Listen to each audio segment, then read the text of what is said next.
Bem com vocês? E aí, pessoal? Sejam todos muitíssimo bem-vindos a mais uma live aula do nosso programa semanal chamado Automestria. E esse é o nosso episódio número 47.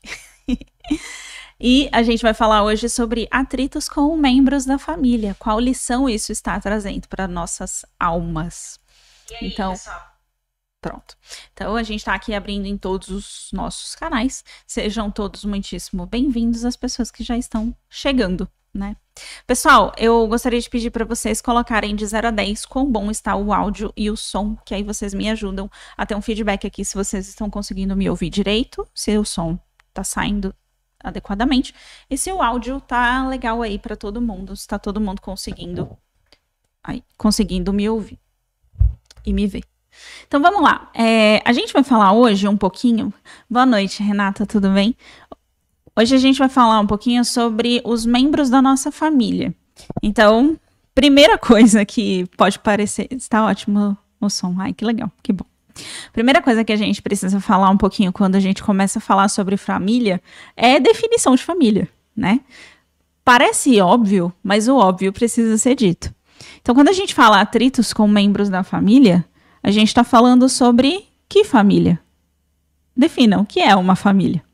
Quando a gente pensa somente na definição de família consanguínea, ou seja, família de sangue, talvez essa definição não seja a definição mais adequada, porque já parou para pensar que existem pessoas que foram adotadas, pessoas que acabam criando outras famílias que não necessariamente dividem o mesmo sangue, ou seja, o que eu estou dizendo?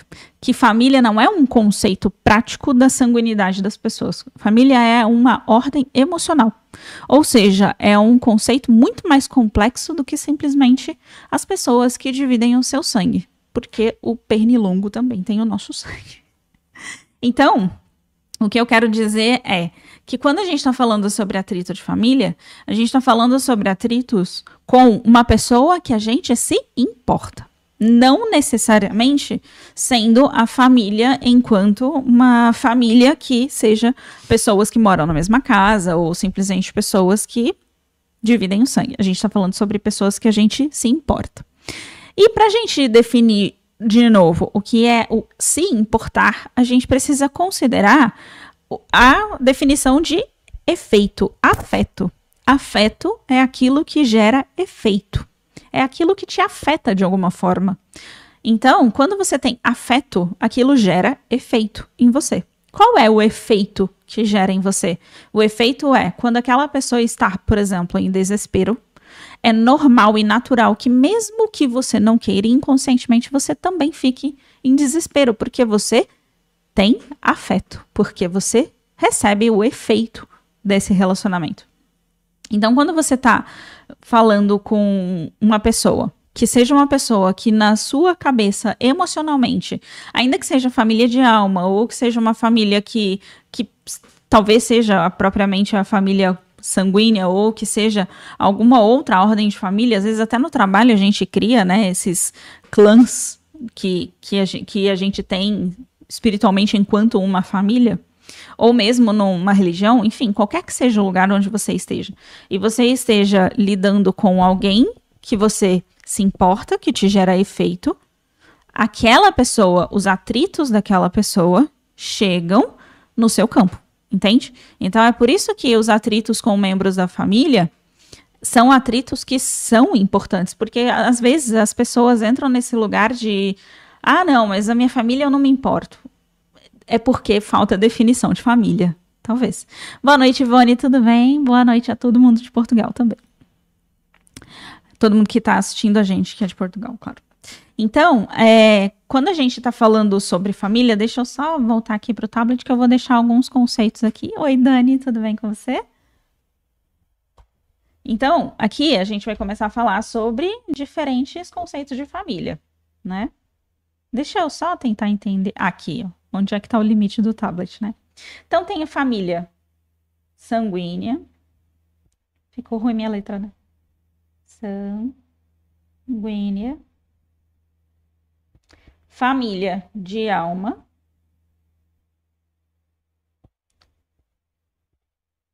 tem a família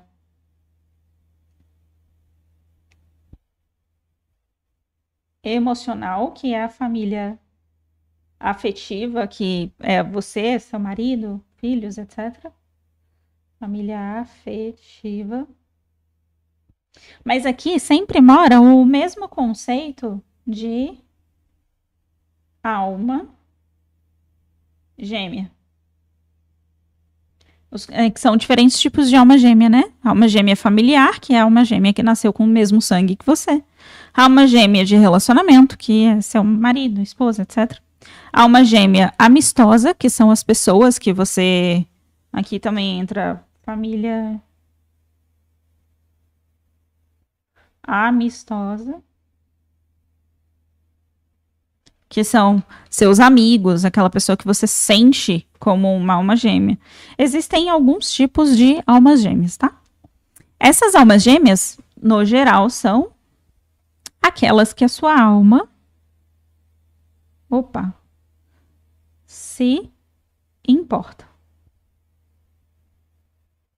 Ou seja, afeto. Afeto. Que nada mais é do que gerar efeito. Efeito em quem? No seu ego? Não. Lembra que a voz do ego, ela é uma voz autocentrada. O que isso quer dizer? Que a sua voz egóica só se importa com você, porque ele foi projetado para isso. Nós temos algumas vozes dentro da nossa cabeça, naturalmente. Dentro da nossa personalidade tem diferentes porções.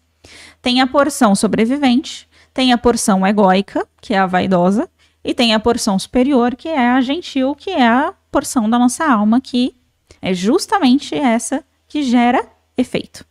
Então, quando a gente está lidando com questões de atritos de membros da nossa família, geralmente nós estamos lidando com aquilo que afeta diretamente na nossa alma. Por quê?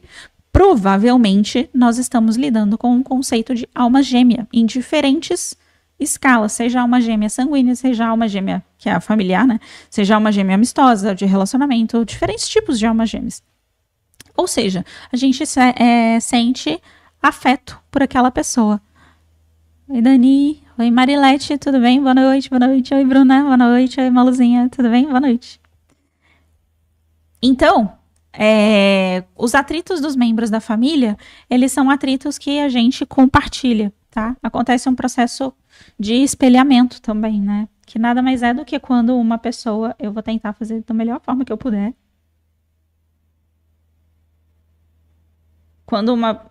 mas eu botei uma carinha feliz aqui, eu vou ter que redesenhar, peraí. Aí foi quando uma pessoa não tá bem, por uma questão de espelhamento, você tende a não ficar bem. E aí, calma que eu já vou desenhar a parte mais importante desse desenho todo, que é aqui no plexo solar.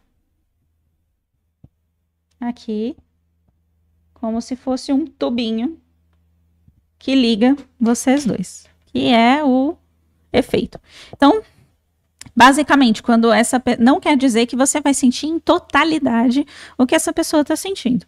Mas é comum que quando uma pessoa que gera efeito, cujo você tem afeto, fica mal, você sente do outro lado, por uma questão de espelhamento, a energia daquela pessoa. Só que entra aqui um outro conceito, que é o conceito de salvador. Quando você está nesse lugar de querer ser o salvador, você sente por espelhamento, ou seja, nós estamos o tempo todo conscientes, ainda que inconsciente.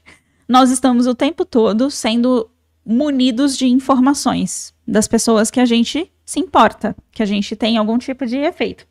Quando a gente está no lugar do salvador, a gente vai sentir a coisa da pessoa e o que a gente vai fazer? A gente vai querer comprar pra gente. Ou seja... vou dar um exemplo. Minha mãe, ela tá mal. Eu sei que ela tá mal. O que pode acontecer comigo? Pode acontecer que eu simplesmente vou lá e pego pra mim o mal dela. Numa crença de que se eu sofrer junto com uma pessoa, ela vai sofrer menos, né? Se você tá mal, você tá, sei lá, muito ansiosa, eu começo a sentir a ansiedade da outra pessoa. Nessa crença de, se eu sentir a ansiedade dessa pessoa, ela vai ser mais leve para ela. Isso daqui é quando a gente tá entendendo o que significa empatia. A empatia é, eu sinto, você tá lá no fundo do poço, eu sinto a sua dor. Eu sei conscientemente que é ruim. Provavelmente porque eu já vivi isso. Eu sei que é ruim. Aí eu olho pra você no fundo do poço e penso, ou falo, nossa, fundo do poço, né? Eu vou ficar aí com você. E aí eu fico lá. Por quê? Cara, porque eu sei que esse lugar é horrível. Eu quero te ajudar a sair desse poço, mas eu vou entrar ele aí e ficar aí sentado junto com você até que você esteja mais feliz e consiga sair do fundo do poço. Só que a empatia, ela é o primeiro passo. Então, primeiro, você desenvolve a empatia. Depois, você desenvolve a compaixão, que é a evolução da empatia. Ou seja, primeiro nós nos tornamos pessoas empáticas. A gente consegue sentir a dor do outro. Depois, a gente desenvolve compaixão. Quando a gente está aqui nesse lugar de conseguir sentir a dor do outro, da empatia, é onde a gente entra naquele estado de o tempo todo a gente está querendo salvar as pessoas, ajudar as pessoas. Então percebe que é um estado de alma muito bom. Não é um estado ruim. A gente entra nesse lugar de sacrifício muitas vezes quando a gente está desenvolvendo a empatia. Então, é um lugar que ele é um lugar que faz parte, é um caminho que faz parte. Porque muitas vezes a pessoa ela olha para essa dinâmica aqui de o outro tá bem e eu simplesmente não quero me sujar com a energia do outro. Eu quero ficar bem também. Aí o que você vai lá e faz? Você vai lá e bota uma máscara de que você tá bem porque você tá negando a dor do outro. Eu desenho uma carinha feliz, não sei se vocês viram. Então, já ouvi esse discurso muitas vezes, do tipo, mas fulano nunca tá bem, fulano nunca tá legal, fulano não sei o quê. Eu não quero nem saber como é que fulano tá. Por que que você, às vezes, pode ser que entre nesse lugar de eu não quero nem saber? Porque talvez você não confie que você já sabe lidar com essa dinâmica de forma mais elevada. Ou seja, eu sei sentir a dor do mundo sem permitir que essa dor me consuma. E aí é onde entra a compaixão. Porque a empatia eu sei sentir a dor do outro. E aí você consegue ter a habilidade de sentir a dor do outro, a habilidade de perceber quando as outras pessoas não estão bem, por exemplo, a habilidade de ser sensível ao estado do outro, ou seja, ao lugar que o outro está. Ou seja, empatia tem muito a ver com sensibilidade, de você conseguir ser sensível ao outro, conseguir dar valor e significado para outra pessoa, de forma que você sinta no coração aquela pessoa. Isso é empatia. Agora, quando você começa a transcender a empatia e desenvolver compaixão, é quando você começa a perceber e sair desse lugar de, não, eu não quero sair do monge, né? Não sei se vocês sabem, mas tem uma categoria de monges que eles não olham as pessoas nos olhos. Eles passam olhando sempre para o chão e não podem olhar para as pessoas nos olhos para não se sujar com a energia dos outros. Então, isso remete muito a esse lugar de eu tenho empatia, eu sinto o coração do outro, só que eu não quero me sujar, por quê?